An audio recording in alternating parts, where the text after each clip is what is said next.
Okay, so I have a number of presentations too that had to deal with these industrial policies and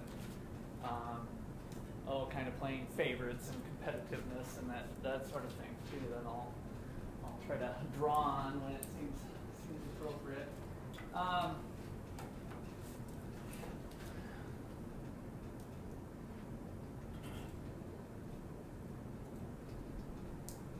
Okay, so this is where we left off at. Strategic trade policy. Strategic in the sense that there's some possibilities for bargaining and doing something to where you would have an impact, as opposed to our competitive situation where we usually are like price takers and we just take whatever the external circumstances are, we deal with them. When we use the word strategic in econ, it usually means that you can do something to change the circumstances, and it's usually due to there being just a few players, or somehow you have some sort of market power. Okay, so we need economies of scale and firms with market power. So a little bit different. This is just kind of taken out of the book's format, but it's the game theory setup. So imagine we've got a Canadian company, Bombardier. I think it's got the A in it, doesn't it? Bombardier. It's the snowmobile machine. They airplanes and stuff like that. Yeah, four-wheelers. Yeah. How'd you pronounce it? I think it's Bombardier. Yeah, I think you're right. All right, and so Brazil's got a potential competitor, and in this particular case, Canada's in the market, so their choices are to stay in or leave, and Brazil's Embraer is to enter or just stay out of the market because they're currently not in it. So, what do we got going on here for potential solution?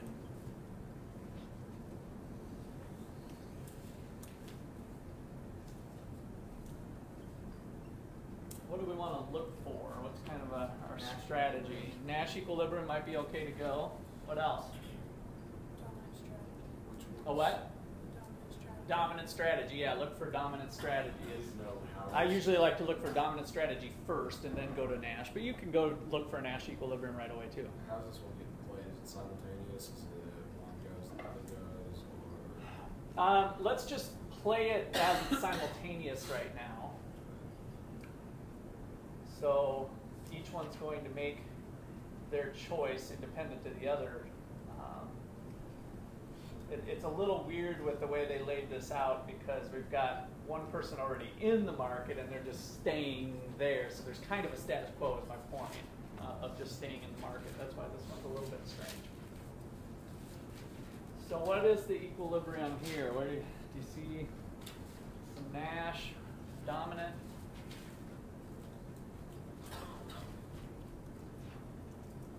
Always takes a little bit of time to train your eyeballs a bit.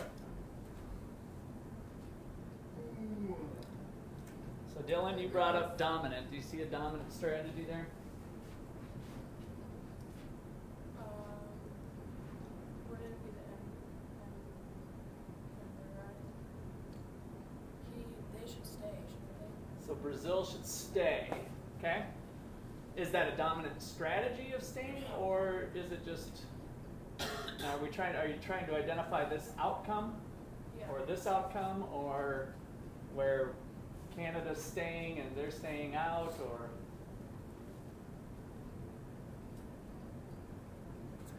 Stay out. How'd you get that, Max? Because if Brazil enters the market, Okay. and Canada decides to leave the market, Canada still has a better choice to be off. So then you go to the top right corner. Now let me slow down there. So, if Brazil's in, then what is Canada's best response? Canada's best response is to stay in.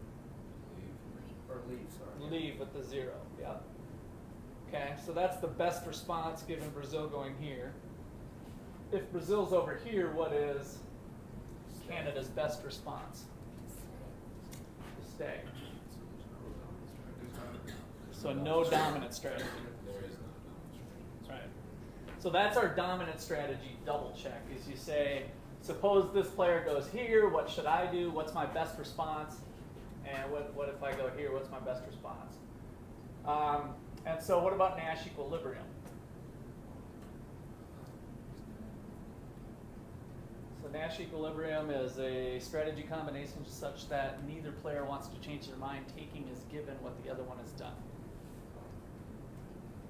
Neither one wants to change their mind, taking as given what the other one has done. Are there any Nash equilibrium? Which one, Taylor? I don't think there is one. So we said this one was good for Canada, right? So would Canada like to switch their answer? No, because 25 is greater than 0. Would Brazil like to switch their answer? So we have the two Nashes. Yeah. So Nash equilibrium is slightly different. So we're asking, would either player like to switch? Then Nash was thinking, well, that's not really a stable outcome. If players would like to switch if they could, then that's not really a stable outcome. So since neither player would like to switch, 0 is better than -10, 25 is greater than 0, this would be a Nash equilibrium. And then this one would be also. So if there's multiple Nash equilibrium, then it's always going to be on the diagonal. So assuming you didn't screw this up, then you can just come down here and say, would Brazil like to switch their mind? Or I'm sorry, would Canada like to switch their mind? No, because 0 is better than -10. Would Brazil like to switch their mind? No, because 25 is greater than 0. Okay, so so then what do you think the outcome of this particular set of circumstances would be, taking into consideration a little bit of the oddity where we started off with? What would be our equilibrium? Stay, yeah. So since Canada's already in the market, that's what's kind of a weird situation. We're kind of effectively here is our status quo, right? So that's where this is a little bit odd. And so Brazil would just stay out of the market. Okay.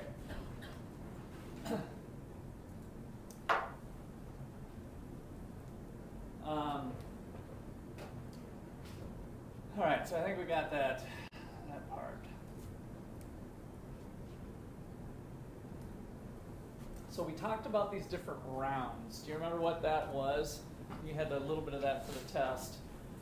This is the Uruguay round. What are these rounds? The meetings of the World Trade Organization. Okay, so these were the meetings of the countries that were involved in the WTO, and what was the objectives typically at these meetings, these kind of big events? Establishing trade policy and goals of these Yep. years. So just getting people together at the table. So they call it these rounds. So the Uruguay round in 1993 prohibits subsidies for competitive policies. So they just tried to say, you know what, that's just not a good idea. So it was another non-tariff barrier that was not very good from a competition standpoint to be going on. But governments are like, you plug one hole, and then we start coming up with other creative ways to help companies. And so these next bullets are just kind of other ways that, like, okay, we can't subsidize you, but how about if we pay all of your R&D expenses? Whatever the bill is, you hire this third-party firm to research whatever you need to research, and we'll pay for it, right? So it's kind of, money's fungible. We can kind of, might have to try to define it in a certain way that it's not a subsidy, but then we can maybe still kind of help. Then how are they able to do like corn subsidies, farm subsidies, other things like that, basically direct payments to keep prices down? I don't know the answer to that. You're talking about in the United States, I'm guessing? Yeah. I don't know exactly Same how with they're the- doing it. Same with the energy subsidies, is it because it's considered an environment issue, or? Maybe. I also think the word subsidy probably is loosely defined. Like when we talk about the corn subsidies, it might actually be corn help in a different way. Yeah. So I'm not really sure on that because I don't know the exact mechanisms that they're using to get it across. But we know that it goes on. They passed the new ag bill, and they did drop a lot of what goes on in the United States with this last round, along with the, maybe you guys heard it in the news, the welfare payments or food stamps was lumped into that policy bill. And so here they're talking food stamps to poor and people who are looking to get their next meal. And then they're also at the same time having negotiations with the farmers who are typically not too hard off.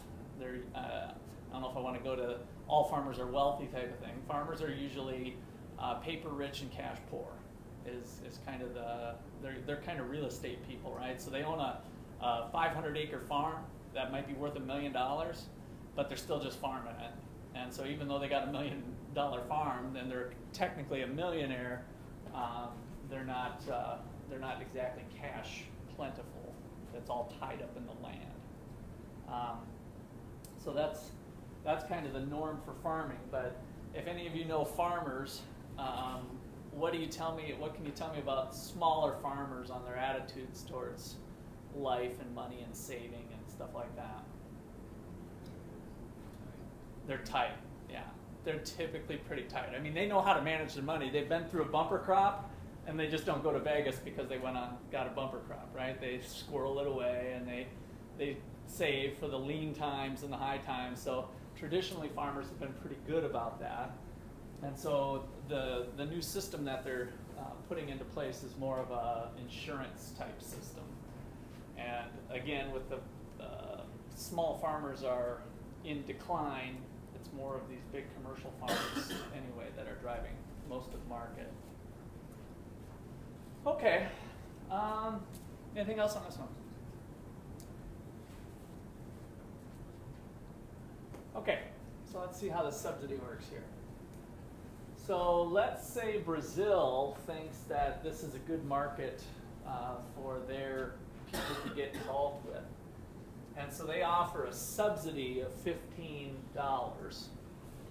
million, whatever numbers we want to call it. So what are the equilibrium choices now? Brazil, Canada, Yeah, so it kind of flip-flop things. So, no, I have the old numbers here, but we have the Brazilians now with 40 or 5, and that number before was, what was it, 0 or negative 10? Negative 10, right, because we did the 15 swing. And so now we've for sure given enough money, the government's given enough money to the Brazilian firm to make them want to enter the market. Because what about the dominant strategy situation?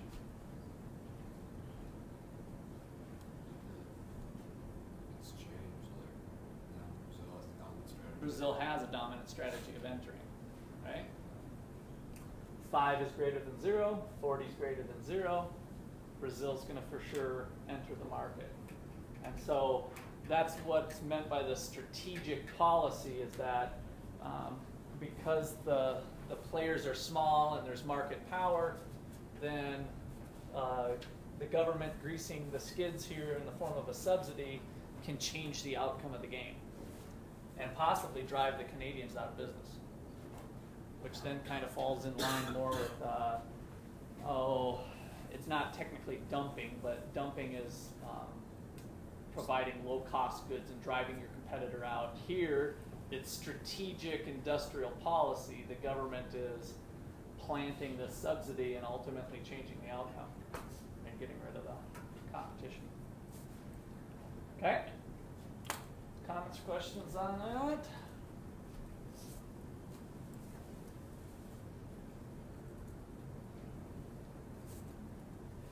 All right. So we haven't talked much about rent seeking.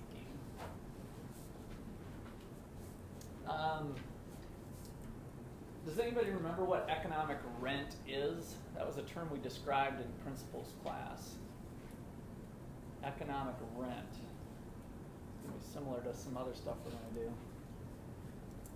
What was consumer surplus?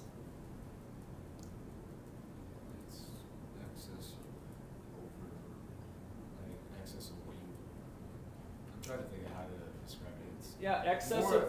it's more value than what you actually end up paying for a product. Okay, good. So the value that you place is greater than what you actually had to pay for it, right? Yeah. Difference between what you're willing to pay and what you actually pay for each unit that you consume. So that's consumer surplus. Producer surplus was the extra value that a producer gets that's above its minimum cost, right? Rent, economic rent, and by the way, was that on the output market or the input market? The consumer surplus and producer surplus. The output, yeah, so that was our market for beer, our market for pizza, and how much value we get.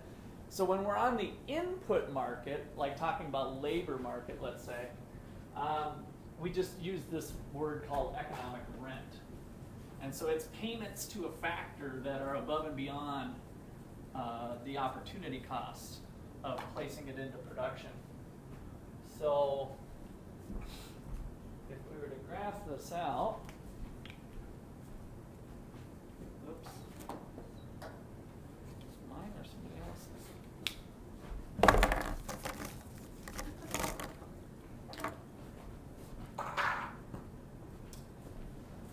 We graph this thing out,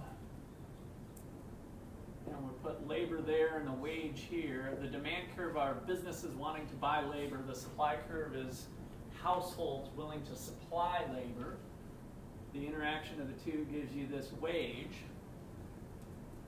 And if the wage was $10, but somebody out there, the seventh unit of labor, was willing to work for $8, then they receive $2 of not producer surplus, but economic rent, right? A payment above the factor's opportunity cost. So in the factor market, this little triangle region is economic rent.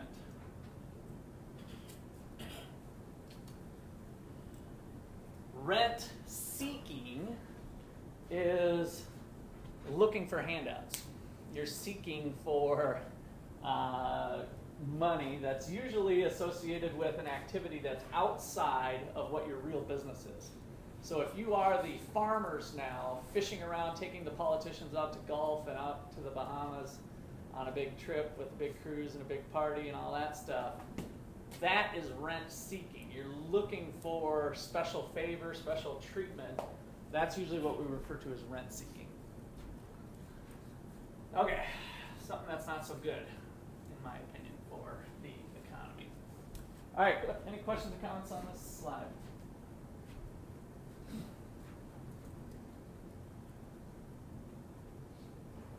Okay, so past and present.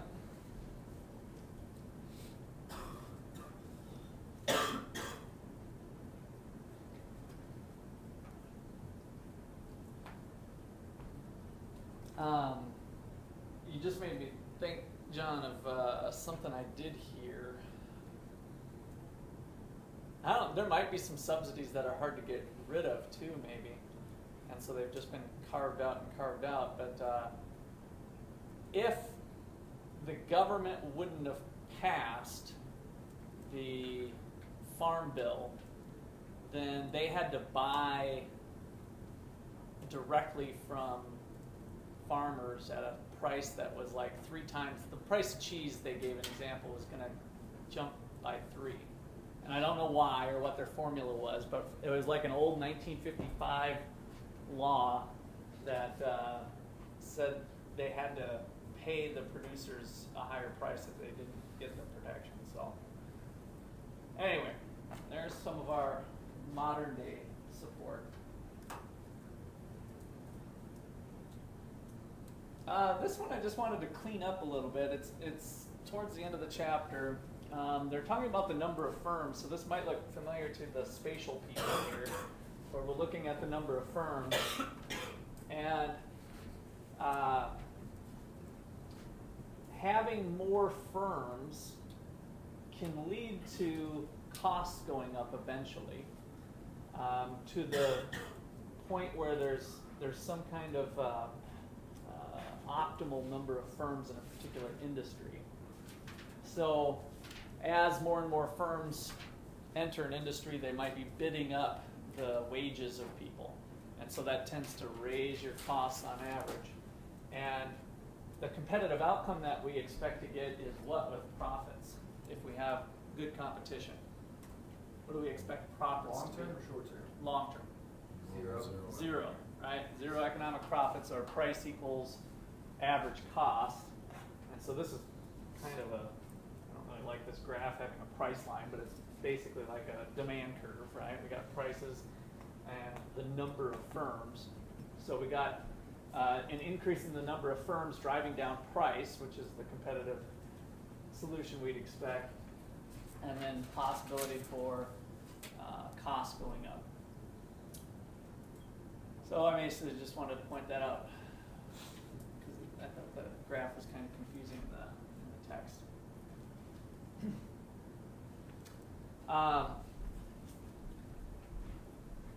For international trade purposes, if we saturate our own domestic market, we can maybe only reach a certain point. But if we're able to, if we have a comparative advantage in the production of the good and we can export that to the rest of the world, there might be further economies of scale that are on the table that can drive down our average cost. So this picture is kind of showing how the average cost might be lower when we have exports available through our whatever our industry is with a comparative advantage. Okay, I think that's it for this one. Is there a due date for this chapter 1? No, I haven't set one yet. You can get in there and do it if you want, but I haven't set one. It'll probably be, let's see, today's Monday. Let's just say Sunday. And we'll probably end up tacking on chapter 6 as well, which is next. Let's see, I don't think I'm going to do the PowerPoint. So I'll wait for chapter 6.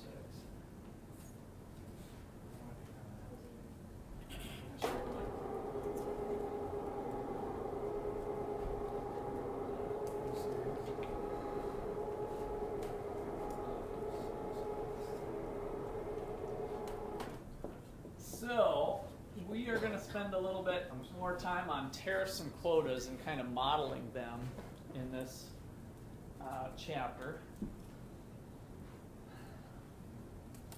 So I think I want to start off, since we kind of had a nice segue into it, make it a little graph.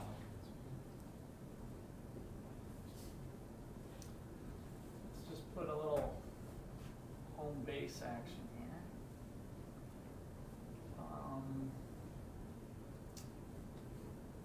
Let's see.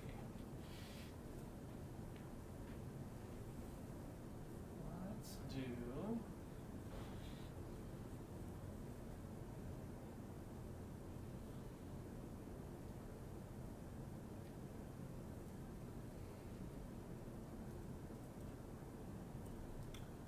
Let's do something. Yeah, why not? Let's do this too.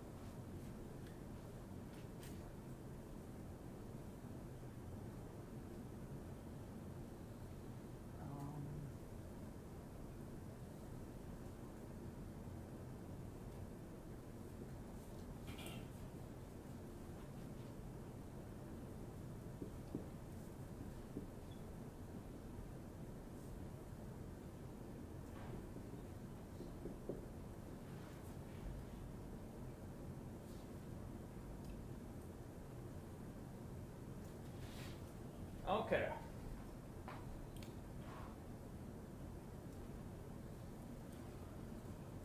So, in autarky, what is society's welfare? Social welfare in autarky.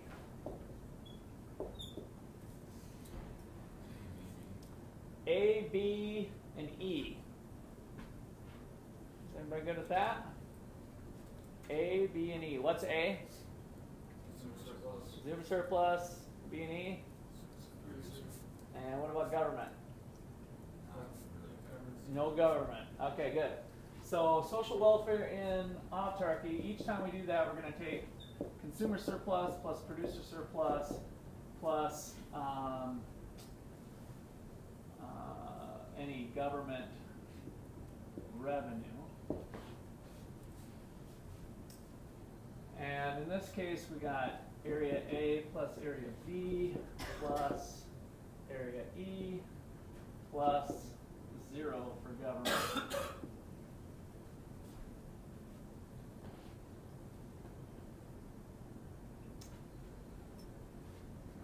Okay.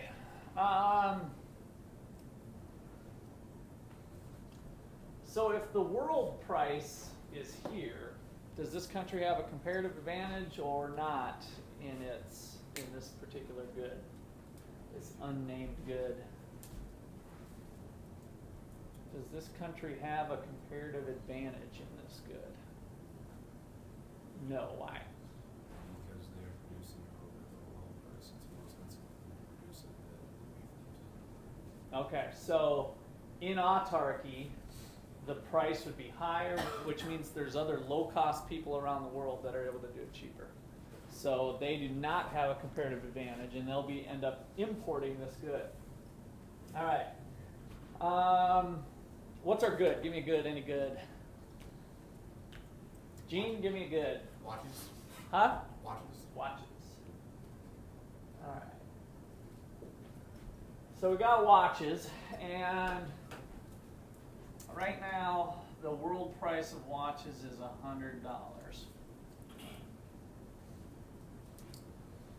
So what is social welfare? Social welfare with free trade.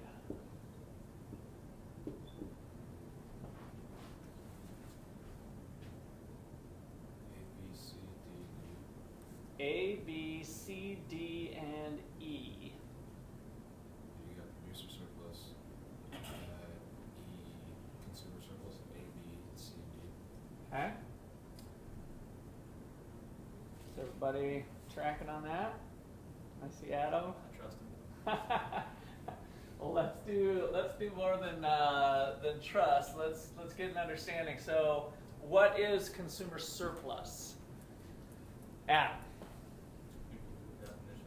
Yeah, just in general. The difference between what you're willing to pay and what you actually pay. Yes, and keep going. There's kind of more to the story. That's kind of the part that we always seem to remember, but it'll be helpful as we're thinking through this to add on the rest of that. So it's like the difference between what we're willing to pay and what we actually pay for every unit purchased and consumed.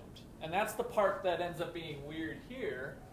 Producer surplus is the difference between what the producer's actually getting and the minimum amount they must get, because the supply curve equals the marginal cost curve, right?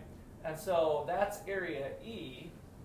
But the weird part is that the consumers are consuming Q3, right? So this is actually the quantity demanded and purchased, for that matter. So the quantity demanded at the world price of $100 is Q3, and the quantity supply, and let's just put a number on that. Let's say it's 12,000. So we got 12,000 units at Q3, and the quantity supplied of the 12,000 that, what country is this? Tela. The good is watches, the country is Mexico.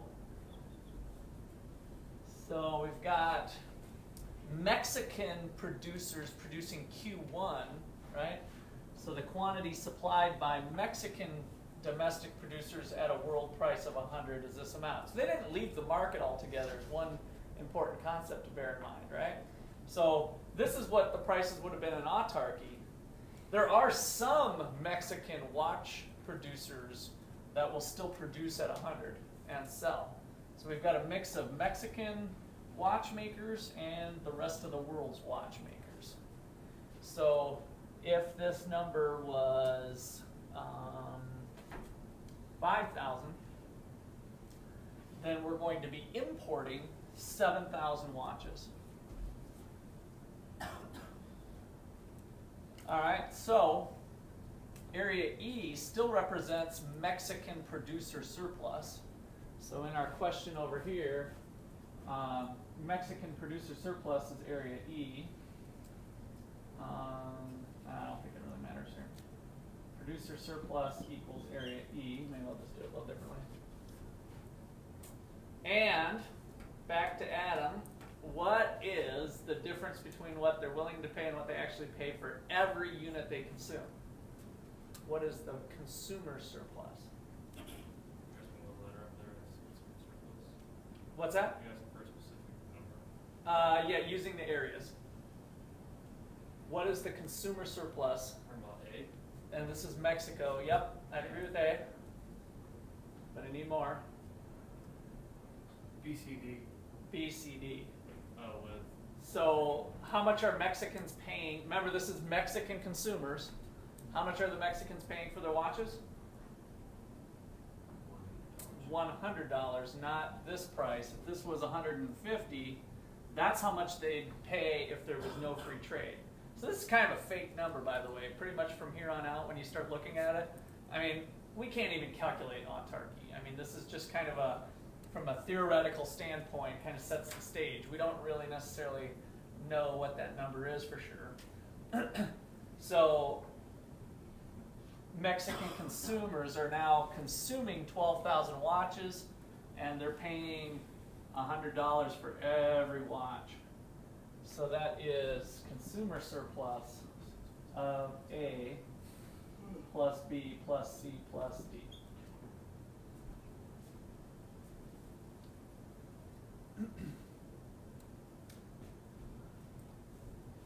The government revenue is Zippo, add them all up, and social welfare is E plus A plus B plus C plus D.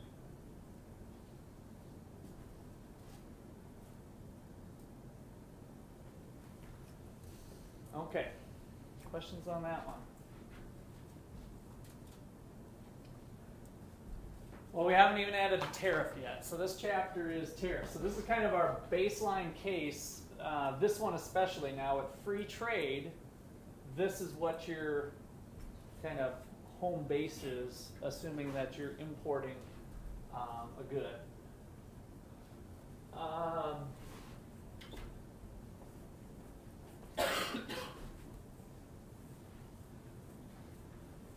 Now we don't usually show this case,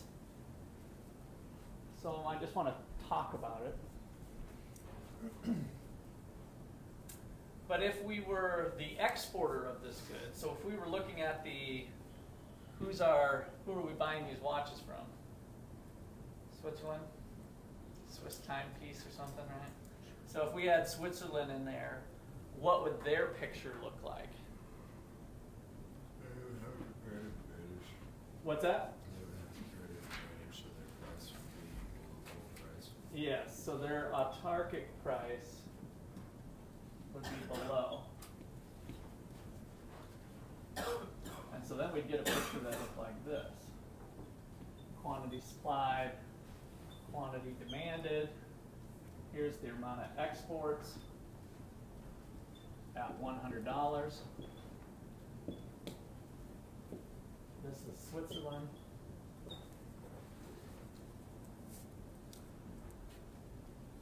Their producer surplus, I'm not even going to, I just kind of want you guys to visualize this so that you got it. Their producer surplus would be that big triangle. The Swiss consumers would still have just area A. Right? So then we'd have consumer surplus plus producer surplus is the social welfare for the exporting country.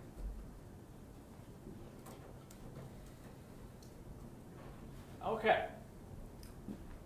What is the impact of a tariff? So, enter the tariff.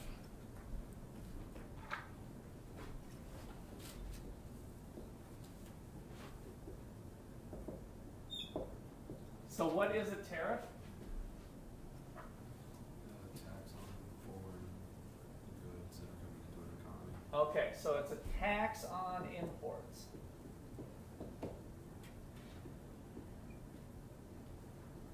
Why is it being done?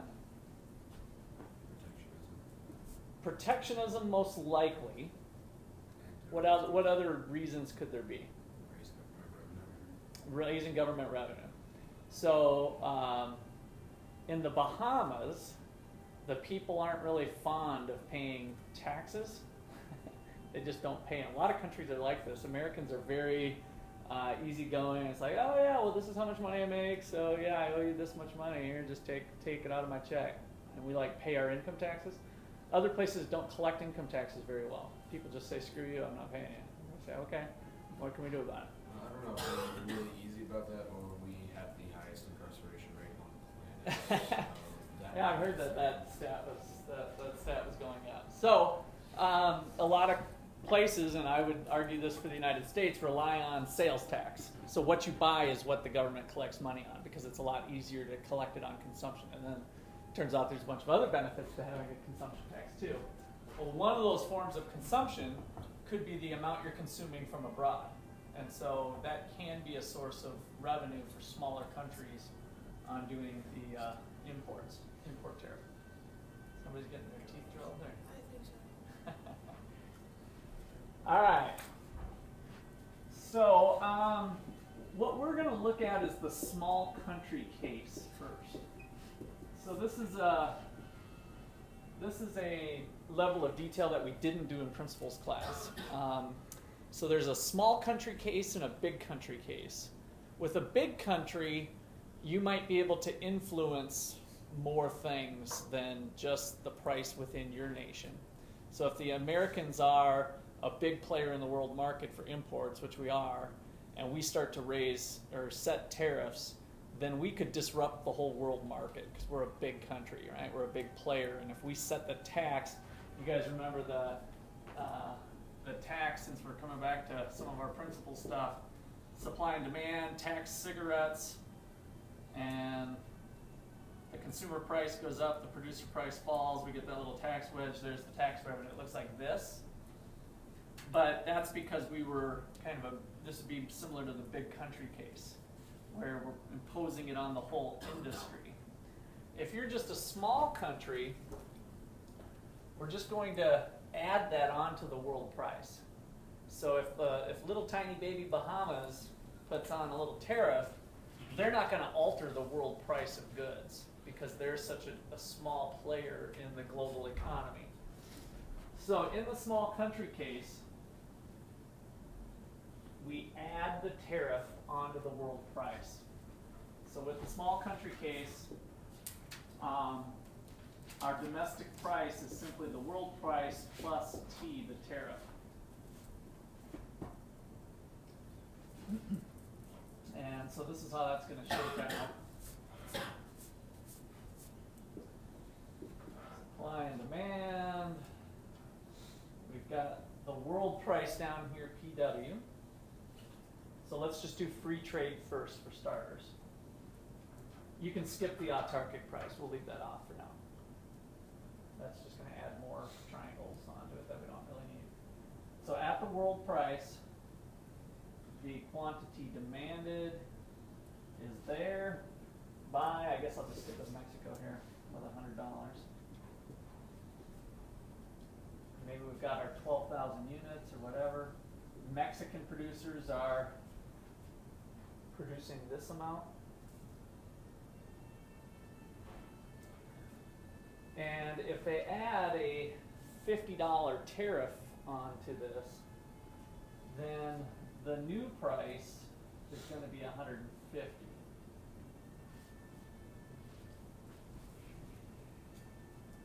So let's see, I want to put left T.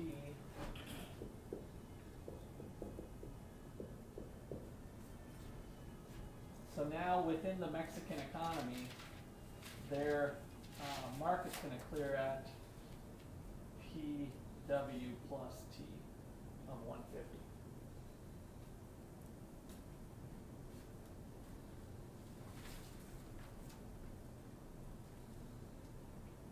just to keep our intuition in check, what's going to happen to the price in their country? Go up or down? Up. Domestic production. Domestic Mexican production. Up. Rest of the world's production and sales. Careful with that one. So foreign production and sales. What happens to imports? It goes down, right? So we get this is the first thing you said, which was correct. Domestic production goes up, but at this higher price, the rest of the world cuts back on their production, and so does the Mexican consumers, so imports shrink. This horizontal distance is the new level of imports at the new higher domestic production level and the new lower domestic consumption level, right? So Mexican consumers bought less, Mexican producers made more, but the rest of the world produced less, so imports shrunk as a result of this. And we end up with a graph that looks like this. Let's start to fill it in. I think I'm okay to just start filling it out. A, B, C, D, E, F, G, H, I, J, K.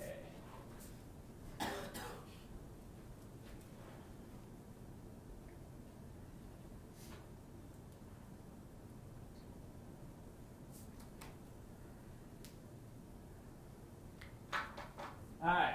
Let me throw a ringer at you. What is the change in consumer surplus? The change in consumer surplus. What's that? From free trade to Free trade to tariff situation. yeah, lose B, C, D, and E. Okay, B, C, D, and E. So with free trade, we were at A plus B plus C plus D plus E, right? That was our other picture. Now with the tariff, we've got this area A, which I suppose, I don't know if you guys did this A, I guess I had this little leftover triangle area. KJ, sorry. Hope that doesn't screw up. Whatever you guys did. L comes after K. Huh? L comes after K. Huh? L comes after K. And then Oh, L comes after K. Oh, that'll be good. Basic credit for All right, so we got our A and our L, right? So that's consumer surplus. What's the change then? We lost B, C, D, and E. So that's our little convention that we think about the changes rather than the levels. So we are minus B, minus C, minus D, minus E. Change in producer surplus. Producers made better off or worse off? Better. So tariffs are protectionism. That's one of the reasons that it might be being done in the first place, is to protect domestic producers, in this case Mexican watchmakers. And so what is the change in producer surplus? Add B, right? So now we've got B and F. We used to just have F. We just had F before. So now we've added B plus B. Government revenue, any changes here? Plus D. We're picking up D. So here's the tax. The tax is on the amount of imports. If I go make this 12,000, this 5,000, this 7,000, and this 10, imports fell to 3,000, right? And 3,000 times the 50 bucks a unit, 3,000 times 50 gives me this little area here. And that's going to be our tax revenue. So the change in government revenue is plus D. D. And now we add them up.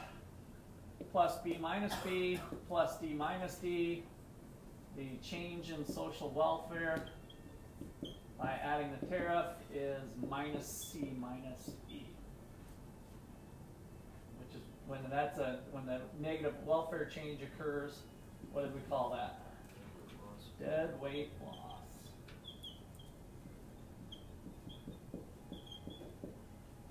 Technically, we'd also add L, right? L sticks with No, L we had before, right? At free trade we had A, L, E. We had this whole thing. Oh, we didn't have L in the other one though. It was just consumed. L was basically with A in the last one, right? Yeah. So if you were then on test, I was saying I don't know how strict you'd be because we would have to technically add the L. Well, I I'm would saying on do test, that for you. on one of your tests, I would say plus L. After it got corrected. No, I'm saying because in the previously with the free trade, A technically encompassed L, but on one of your tests, you're kind of a stickler about that sort of stuff. So I would say F plus L. So would that be correct that time? Well, I wouldn't have it unclear, I guess, unless I made a mistake and left it off. So whatever we corrected, now it's A through L. The old consumer surplus is A, B, C, D, E, and L. I guess so. If we made that correction or something during a test, it's there already. And so when we implement the tariff, it's also there. It's A and L. So there's nothing going on up here, I guess. Okay. Okay.